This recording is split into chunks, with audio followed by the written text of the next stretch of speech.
পবিত্র ঈদুল আজহা এবং সেই ঈদুল আজহা উপলক্ষে যে কোরবানি হবে, সেই কোরবানিতে কিন্তু আমরা জানি যে কোরবানির পশু জবাই হবে এবং সেই কোরবানির পশুতে যে মাংসের আসলে রান্না করার জন্য যে মশলার প্রয়োজন, সেই মশলার বাজার আসলে আমরা দেখতে পাচ্ছি এখন ব্যবসায়ীরা ব্যস্ত সময় পার করছেন। আমরা আছি এখন চট্টগ্রামের খাতুনগঞ্জ পাইকারি বাজার।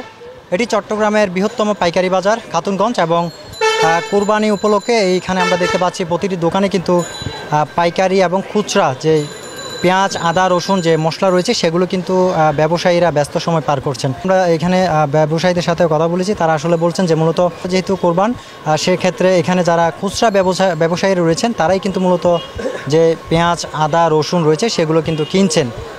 পাশাপাশি তাদের কাছে আমরা জানতে চেয়েছি এবং তারা বলেছেন অর্থাৎ এই কিছুদিনের মধ্যে পেঁয়াজ এবং আদা, রসুন যেগুলো রয়েছে সেগুলো কিন্তু অনেকটা দাম কমেছে বলে আমাদেরকে জানিয়েছেন।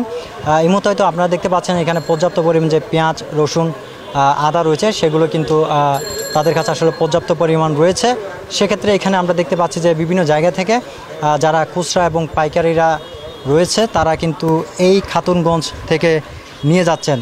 এছাড়াও চট্টগ্রামের বিভিন্ন জায়গায় কিন্তু এই খাতুনগঞ্জ থেকে এই যে পেঁয়াজ, আদা, রসুন মশলা যেগুলো রয়েছে সেগুলো কিন্তু এখান থেকেই পাইকারিরা কিনে নিয়ে যান। তো সেক্ষেত্রে আসলে আমরা যেটি আপনাদেরকে দেখানোর চেষ্টা করছি, এই যে পবিত্র ঈদুল আজহা উপলক্ষে যে কোরবানি অর্থাৎ যে মাংসের যে অর্থাৎ যে মশলার যে একটা চাহিদা রয়েছে, সেক্ষেত্রে যে পেঁয়াজ, রসুন রয়েছে সেগুলো কিন্তু বিভিন্ন জায়গা থেকে যারা ক্রেতারা রয়েছেন, খুচরা ক্রেতারা, তারাও কিন্তু কিনছেন। তো আমরা আসলে আপনাদেরকে একটু দেখানোর চেষ্টা করছি। হয়তো আপনারা দেখতে পাচ্ছেন যে এখানে যে প্রতিটি দোকান আমরা ঘুরে ঘুরে দেখেছি, সেই দোকানগুলোতে কিন্তু যারা খুচরা ব্যবসায়ী রয়েছে তারা এরই মধ্যে কিন্তু ভিড় করছেন। এখন যে পেঁয়াজ আসলে আমরা দেখতে পাচ্ছি যে দেশি পেঁয়াজ সেটি কিন্তু 75 থেকে 80 টাকা পর্যন্ত রাখা হচ্ছে এবং যে রসুন রয়েছে সেটি কিন্তু 160 টাকা থেকে 162 টাকা পর্যন্ত রাখা হচ্ছে। অর্থাৎ ব্যবসায়ীরা বলছেন এই কিছুদিনের মধ্যে দাম কিছুটা কমেছে এবং যে আদা দেখতে পাচ্ছি আমরা, সেই আদা কিন্তু 255 থেকে 260 টাকা পর্যন্ত দাম রয়েছে।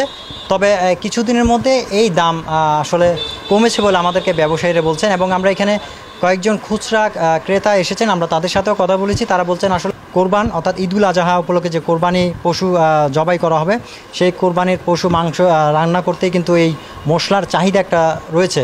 তো সেক্ষেত্রে পেঁয়াজ, আদা, রসুন অন্যান্য যে মশলাগুলো রয়েছে সেগুলো কিন্তু যারা খুচরা ক্রেতারা রয়েছে তারা এরই মধ্যে কিন্তু কিনতে শুরু করেছে এবং সকাল থেকে আমরা দেখতে পাচ্ছি যে ট্রাকে করে যে মালামাল সেগুলো কিন্তু আসতে শুরু করেছে। আমরা যদি একটু ব্যবসায়ীর সাথে কথা বলতে চাই, আপনারা হয়তো বা দেখতে পাচ্ছেন এখানে যে ব্যবসায়ীরা তারা কিন্তু ব্যস্ত সময় পার করছে। আমরা একটু সরাসরি কথা বলতে চাই একজন ব্যবসায়ীর সাথে। একটু যদি বলতেন এই যে কোরবান উপলক্ষে যে মাংসের মশলার যে একটা চাহিদা রয়েছে, বাজার পরিস্থিতি কেমন দেখছেন? না, বাজার পরিস্থিতি ভালোই আছে। আপনার এই যে আপনি হয়তো জানেন যে এটা খাতুনগঞ্জ হচ্ছে বৃহত্তর পাইকারি বাজার। আপনার বিভিন্ন আড়তদার ঈদকে সামনে রেখে যে একটা বেচা বিক্রি ওইটা হচ্ছে আর কি। আপনার ধরেন আদা, রসুন, পেঁয়াজ সবাই নিয়ে যাচ্ছে পাইকারি বাজার, এই আর কি।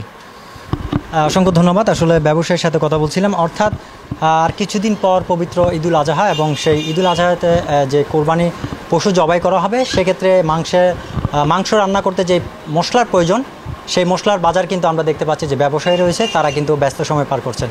তো এই ছিল আমার কাছে চট্টগ্রামের খাতুনগঞ্জ থেকে মশলা বাজারের সার্বিক পরিস্থিতি।